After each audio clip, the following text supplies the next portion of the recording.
تاریخ الامم والملوک کی کتاب ہے امام ابن جریر الطبری رحمۃ اللہ علیہ کی، اس کے اندر ایک روایت انہوں نے ذکر کی ابو مخنف سے. ابو مخنف لوط بن یحییٰ الغامدی تھا. یہ شیعہ رافضی بالاتفاق مجروح، بالاتفاق ضعیف، بالاتفاق یہ قابل اعتبار راوی تھا. آؤ سارے مل جاؤ. ابو مخنف لوط بن یحییٰ راوی جو ہے اس کی توثیق ہم پر واضح کر دو. حافظ ذہبی نے لکھا ہے کہ تالف لا یوثق بھی، یہ تو متہم راوی تھا، اس جیسوں کی توثیق تو نہیں ہو سکتی. جرح و تعدیل کا امام ہے ذہبی، کہتے ہیں اس جیسوں کی کہاں توثیق ثابت ہو سکتی ہے، جس کی توثیق ثابت کرنے سے علماء عاجز آ جاتے ہیں، اس کی روایت تمہارے ماتھے کا جھومر کیوں بن جانتی ہے. ہمیں یہ تو بیان کرو، تم نے ٹھیکہ اٹھا رکھا ہے کہ جھوٹی روایات صحابہ کے خلاف پیش کرو. بدتمیزو، کچھ تو خیال کرو، اللہ سے ڈر جاؤ. اگر تمہارے پاس علم نہیں ہے یہ راستہ چھوڑ دو، یہ تمہارا میدان نہیں ہے، تمہاری فیلڈ نہیں ہے. تم صرف ایسا کرتے ہو کہ اپنی تقریروں کے اندر، اپنی کتابوں کے اندر خام اور جھوٹا مال لوڈ کرتے ہو.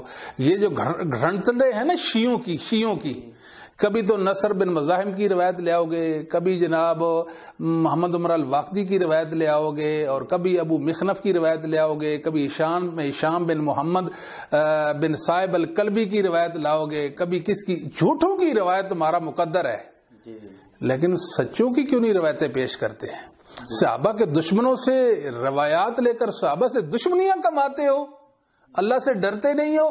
کیسا تمہارا دین ہے جو تمہیں برائی کا حکم دے رہا ہے؟ سوچنے کی بات. ابو مخنف بیان کرتا ہے اپنے استاد کلبی سے. کلبی بھی جو ہے یہ بھی ضعیف ہے.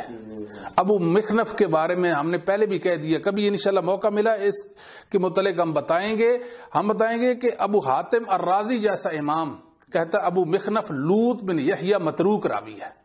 ان کے علاوہ اور کئی راوی محدثین نے اس کو کہا ہے کہ یہ متروک ہے. امام یحییٰ بن معین جیسا امام کہتا ہے لیس بثقہ. امام دارقطنی کہتے ہیں کہ ضعیف، اور کئی علماء نے اس پر جرح کر توثیق ہمیں کلمہ ہی نہیں ملا. ابن عدی کہتے ہیں جلا بنا شیعہ تھا یہ. اس کی گڑی روایتیں تم نے اپنا دین بنایا، محدثین نے ان کو ردی کی ٹوکری بھی پھینکا، اور آپ نے جھاڑ پونچھ کر ان کو اپنا مذہب اور دین بنایا اور صحابہ کے خلاف ان کو پیش کر دیا. اس روایت کے اندر ہے کیا؟ یہ تاریخ طبری کی 3 جلد صفحہ نمبر 112 ہے.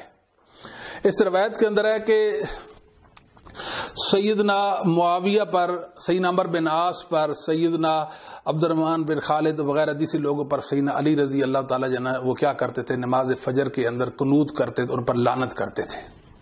اچھا جی. تو سیدنا معاویہ نے دیکھا کہ علی ایسا کرتے تھے، معاویہ نے بھی علی وغیرہ پر لعنت کرنا شروع کر دی. یہ جھوٹی روایت.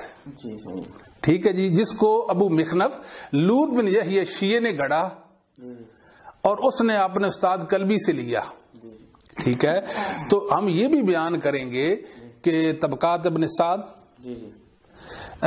تاریخ ابن جریر طبری، اس طرح ابن عبد البر رحمۃ اللہ علیہ کی کچھ کتاب، دیگر جو کتابوں کے حوالے سے بیان کریں گے. ان کتابوں کے اندر بنیادی طور پر کون کون سی روایات اور کن کے لوگوں سے روایات موجود ہیں انشاءاللہ العزیز. جی. اب ہمارے اس روایت پر 2 اعتراض ہیں. یہ جو لوگ کہتے ہیں کہ بنو امیہ جو تھے نا جی، وہ جنہیں ممبروں میں ناروں پر سیدنا علی پر جناب لانتے کرتے اور ان کو گالیاں دیتے اور سب و شتم کی بچھاڑ کرتے تھے. ہم کہتے ہیں کوئی دلیل تو لاؤ. یہ جو تمہاری روایات ہیں، یہ ایک تو مودودی صاحب نے جو ذکر کی وہ تو ثابت نہیں. اسی طرح ہم نے انصاب الاشراف سے بلازری کی روایت ذکر کی، وہ بھی جناب ثابت نہیں. تاریخ الامم والملوک ابن جریر طبری کی وہ روایت بھی ثابت نہیں. یہ سارے جھوٹ ہیں. رہ گئی صحیح مسلم والی روایت. ائمہ محدثین شارحین حدیث اہل علم نے اس سے یہ مسئلہ ہی نہیں اخذ کیا کہ سیدنا معاویہ نے سعد بن ابی وقاص کو سید علی کو گالیاں دینے کا کہا. جب ہم تو اہل علم کے ساتھی ہیں نا، علم والوں نے بات نہیں کی تو ہم بھی خاموش ہیں. تو ہم تو ان کی قدر کرتے ہیں، ان کے علم کی قدر کرتے ہیں. ٹھیک ہے. اور یہ جاہل ہیں، ان کی پرواہ ہی نہیں کرتے، نہ ان کو علم کی پرواہ، کسی کے علم کی پرواہ نہیں ہے نا. شاید انہیں معلوم ہی نہیں کہ اہل علم نے کیا کہا اس حدیث کے بارے میں. جی بالکل صحیح بات ہے. اور دوسری بات ہے حافظ ذابی رحمۃ اللہ علیہ نے آپ سے بڑی پیاری بات کہی ہے. حافظ ذابی رحمۃ اللہ نے امام احمد حنبل رحمۃ اللہ کے ترجمہ میں سیر اعلام نبلاء کے اندر کہا ہے کہ الجاہل لا یعرف مرتبہ نفسہ فکیف یعرف مرتبہ غیرہ. ایک جاہل بندہ اپنے مرتبے کو نہیں جانتا کہ یہ بات میری شایان شان بھی ہے کہ نہیں. جانت علمی کا کیا تقاضا ہے, ایک عالم کی ذمہ داری کیا بنتی ہے, اس کو نہیں سمجھ سکے. سیدنا معاویہ کو درپایا ہو گئے اور ان کے پیچھے پڑ گئے کہ معاویہ ایسے اور ایسے تھے. معاویہ تو انشاءاللہ العزیز یوم لا یخزی اللہ النبی والذین آمنوا معہ, کہ روز قیامت اللہ رب العالمین محمد کریم صلی اللہ علیہ وسلم اور آپ پر ایمان لانے والے مومنوں کو بالعموم اور بالخصوص صحابہ کو اللہ رسوا نہیں کریں گے. جی بالکل بالکل. یہ تو ہمیں نص قطعی سے معلوم ہو گیا نا. ہمیں اللہ کی کلام پڑھنے سے معلوم ہو گیا کہ اصحاب محمد صلی اللہ علیہ وآلہ وسلم کو اللہ رسوا نہیں کریں. یہ لوگ دنیا میں بھی رسوا ہیں. کتنی بڑی رسوائی ہے. ہر مومن مسلمان یعنی پڑھتا ہے جب ان کی کتابوں کو تو حیران ہو جاتا ہے کہ یہ تو شیعوں سے بھی ان کا کردار برا ہے. صحابہ کی دشمنی پر یہ کمر بستہ نظر آتے ہیں. سیدنا معاویہ نے آپ کا کیا بگاڑا؟ جواب دینا. کیا نقصان کیا معاویہ رضی اللہ تعالیٰ نے؟ مودودی صاحب جو ہیں اسے عائشہ کو معاف نہیں کیا جی, ٹھیک ہے. سیدنا عثمان بن عفان کو معاف نہیں کیا, سیدنا مغیرہ بن شعبہ کو معاف نہیں کیا, عمر بن عاص کو معاف نہیں کیا. ٹھیک ہے نا جی.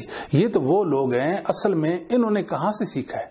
سید قطب جو تھا نا, ظالم خبیث شخص تھا, وہ معتزلی برا قسم کا شخص, پورے قسم کا شخص, اس نے جو ہے نا جی یہ اس دور حاضر میں یعنی صحابہ پہ تبرہ کرنا, خاص کر کے سیدنا عمر بن عاص اور سیدنا معاویہ کو منافق کہنا. مودودی نے دین اس سے سیکھا. پھر مودودی سے آگے اس کی جو روحانی ذریت تھی نا, انہوں نے پھر لے لیا کچھ اپنے مطلب کی چیزیں. ساری تو مودودی سے لیں تو پھر تو یہ بالکل شیعہ رافضی ظالم بن جائیں گے نا. اپنے مطلب کی چیزیں انہوں نے مودودی صاحب سے لے لی. کبھی یہ لے لی, کوئی یہ چیز لے لی, کوئی وہ لے لی.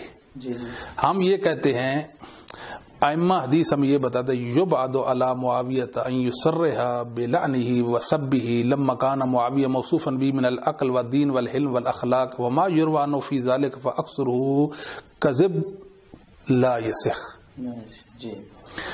کہتے ہیں کہ یہ بعید ہے کہ سیدنا معاویہ واضح طور پر کہیں کسی انسان کو بھی آپ علی کو گالیاں دیں, علی کو برا بھلا کہیں, حالانکہ وہ تو علم و عقل والے, دین والے, علم و اخلاق والے تھے.